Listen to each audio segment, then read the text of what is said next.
الديسك واقيلا عرفتوه، هاد الديسك هذا ديال مادونا، دونت كراي فور مي ارجنتين. هاد الديسك هذا غناتو مادونا في واحد الفيلم كانت تمنع في الارجنتين، والعنوان ديال الفيلم هو ايفيتا.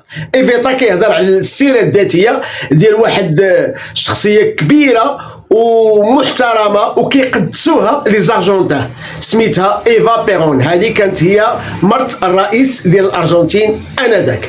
علاش تمنع؟ لان في الفيلم، هو اولا الفيلم عباره عن كوميدي ميوزيكال اللي قام بالاخراج ديالها الان باركر، والسيناريست اللي هو اوليفر ستون، وما ادراك ما اوليفر ستون. وقام بالدور ديال البطوله جوج ممثلين واعرين اللي هي مادونا وانطونيو بانديراس. مادونا كان الدور ديالها ترشحوا لي بزاف ديال الممثلات والمغنيات، ولكن في الاخر استقر الامر عليها. كذلك بالنسبه لانطونيو بانديراس، هو ترشحوا بزاف ديال الممثلين واستقر الامر على انطونيو بانديراس. اللي بغيت نقول لكم على فيلم ديال ايفيتا، كيهضر على السيره الذاتيه ديال ايفا بيرون. هاد ايفا بيرون عاشت مع المجتمع الارجنتيني، كانت فقيره وكانت راقصه. وفي الفيلم كامل كيف قلت لكم هو كوميدي ميوزيكال، مي بالنسبه لانطونيو بانديراس كان واحد الصحفي اللي كيبين الباركور ديالها، يعني بحال هو الراوي بطريقه ما. وفعلا الفيلم لقى اقبال كبير. كان البيدجي ديال الفيلم في الاول كانت استماء ما بين 29 حتى 35 مليون دولار اللي هي 35 مليار، ولكن في الاخر استقر على 55 مليار.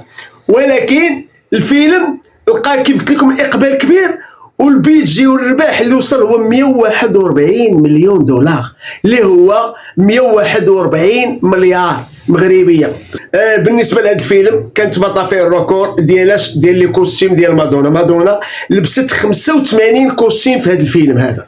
باطات به الريكور اللي كان عند شارلون ستون اللي كان لبست في واحد الفيلم ديالها 65 كوستيم. دونك بقى الريكور عند مادونا. ومادونا دات مايور اكتريس. هذا الفيلم دا جائزه الاوسكار ديال احسن موسيقى تصويريه، ودا جائزه الجولدن جلوب ديال احسن اكتريس اللي هي مادونا. كيف قلت لكم على ايفا بيرون، هذا الفيلم هذا تمنع في دور العرض ديال الارجنتين، وقاموا بزاف ديال المظاهرات بحال هادو اللي كتشوفوا دابا.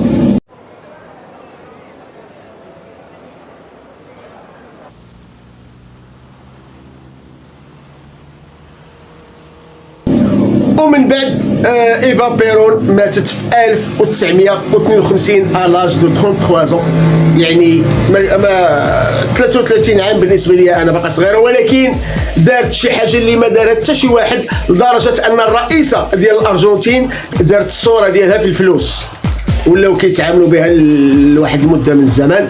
وكذلك بالنسبه لايفا بيرون كتبقى هي الشخصيه المقدسه عندهم اللي انتوشابل.